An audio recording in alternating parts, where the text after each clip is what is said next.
Today we're going to really do an in-depth discussion on why avoidant exes act hot and cold. And ultimately you're going to learn why your ex is probably a fearful avoidant. You're going to learn about the avoidant paradox, the fearful avoidant self-fulfilling cycle, and finally, why most avoidants confuse neglect with independence. So if you're ready to get all in on learning about avoidance, their mixed signals, their hot and cold sort of behaviors, this is definitely the video for you. Let's get started.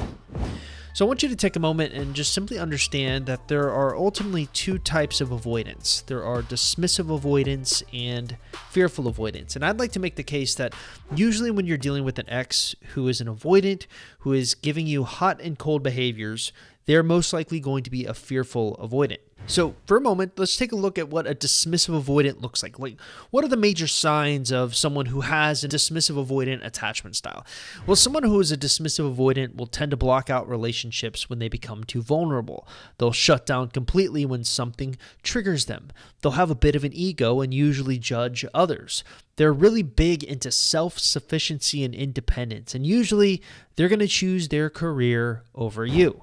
Now compare that to the fearful avoidant. A fearful avoidant will enjoy intimate moments more than their dismissive counterparts. They can experience high bouts of anxiety in the relationship if something triggers them. They can fear that you'll leave them, but they want to rely on others but feel distrustful of them. So my argument is simple. Exes who are dismissive avoidants will usually fall into that ghosting category. This means they'll choose to block you as opposed to entertaining the idea of talking to you post-breakup. This doesn't mean you'll be blocked forever. Remember, all avoidants fall victim to this nostalgic reverie component that happens after a breakup goes down. And I often talk about that in many of the other videos that I've done, but the fearful avoidant is a lot more likely to swing between extremes. So I want you to think of it kind of like there's a spectrum. On one end of the spectrum, we have people who are giving hot behaviors. So I guess hot behaviors would be classified as anything they're saying or doing that makes you think that they're interested in you romantically. And then, of course, on the other end of the spectrum, you have cold behaviors. This is basically the exact opposite of hot behaviors. It's anything they're saying or doing that makes you think that they are not interested in you. What's interesting is dismissive avoidants are a lot more likely to veer in the cold direction and stay in that cold spectrum, while fearful avoidants are a lot more likely to exhibit hot behaviors. But the really interesting thing about them is that you'll notice they'll flip back and forth between cold and hot. Why? Well, in my opinion, it has something to do with the paradox that lies at the heart of pretty much every avoidant. So let's understand this avoidant paradox. Well, one of the biggest misunderstandings I think that people have about avoidance is that most think they aren't looking for love. But that's actually not the case. In fact, most avoidants I've met want love more than anyone else. It's just they don't want to let anyone close enough to give them that love. And that's the ultimate contradiction that most people deal with when they date an avoidant. Things seem great at first, but over time, as the avoidant begins to get triggered, their need for self-security wins out over vulnerability. What I find interesting about the attachment theory in general is that it's rooted in our childhood. So when you look at someone who has avoidant traits, those avoidant traits are in part of how their primary caregivers raise them. And generally, we find that with avoidance, the primary caregiver did a great job of providing basic necessities like food, shelter, etc. But they weren't so great at providing emotional support. And as a result, children learn to self-soothe and come up with like their own coping mechanisms. Now, fast forward some 20 odd years and look at the relationships the avoidant is in. You start dating an avoidant and notice that they're pulling away when emotional intimacy is required. They aren't doing this because they don't want to receive love. They're doing it because they have 20 years of experience doing exactly that kind of thing to protect themselves. And it's embedded into their psyche from childhood.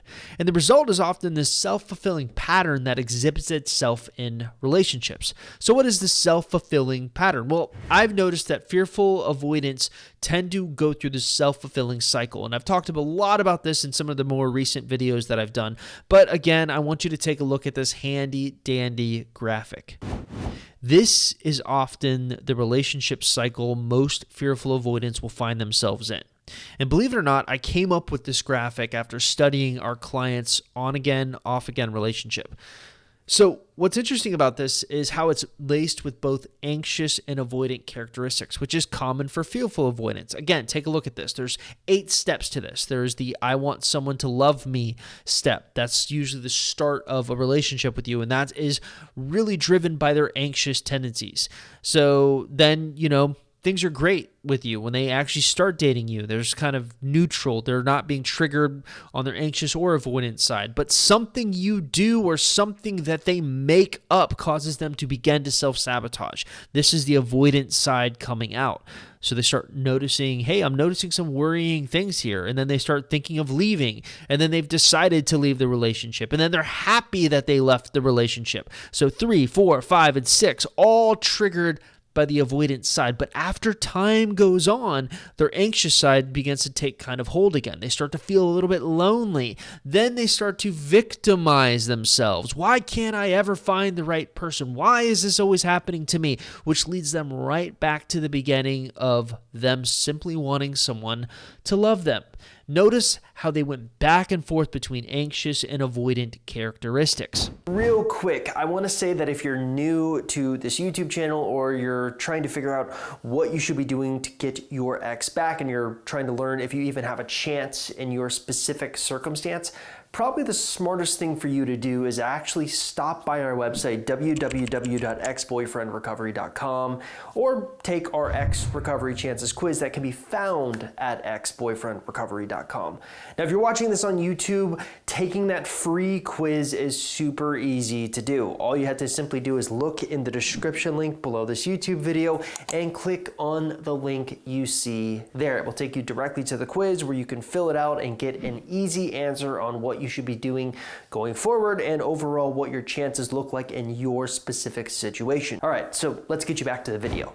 And believe it or not, one of the more interesting things that I'm not talking about here is that your attachment style matters greatly, because usually that will dictate what reaction the fearful avoidant will give. So for example, if you have an avoidant attachment style in the relationship with your ex would have probably acted very anxious. Of course, the opposite is also true. If you have a dominant anxious attachment style, then your ex's avoidance side gets triggered. And ultimately, sometimes I just want to shake avoidance because they often self-victimize. They'll often self-sabotage and victimize themselves and say, why is this always happening to me? And I just want to shake them and say, because you're sabotaging your relationships.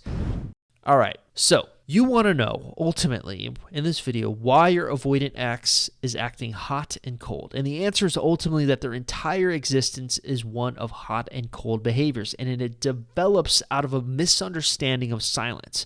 And really, it's a misunderstanding of them confusing neglect with independence. So think of it like this. From an early age, the avoidant had to learn how to become independent.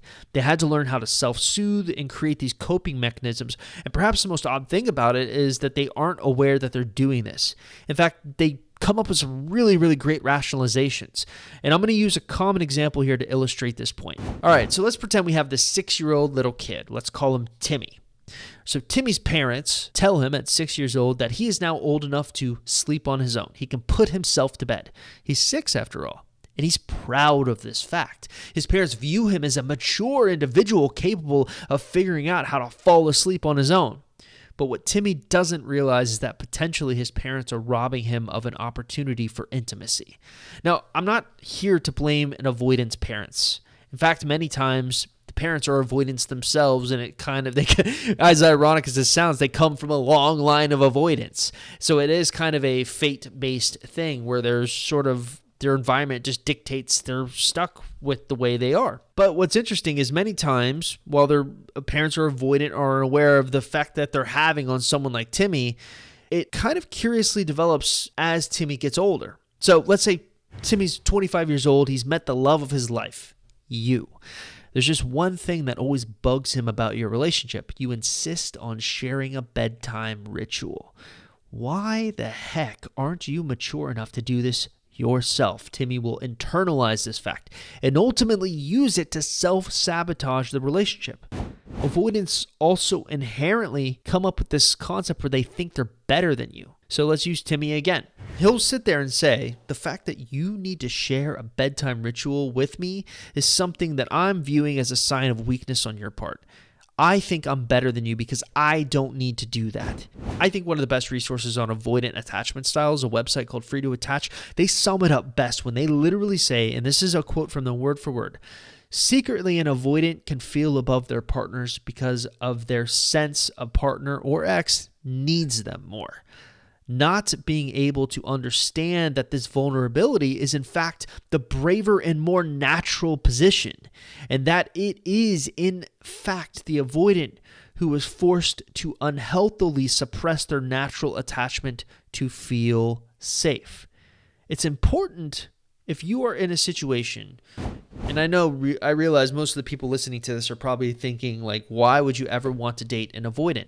But for anyone who is dating an avoidant or going through a breakup with an avoidant, it's important not to be too hard on the avoidant. The truth is, they don't really know any other way of living. They've been using neglect as a swap for independence for most of their lives, and it's not something that you can reprogram overnight. All you can end up doing on your end is focusing on your own attachment style, trying to veer it more towards secure behaviors yourself, and also just realize when you feel an avoidant pulling back, it is okay to give that avoidant space. In fact, sometimes they need that space to feel okay in the relationship.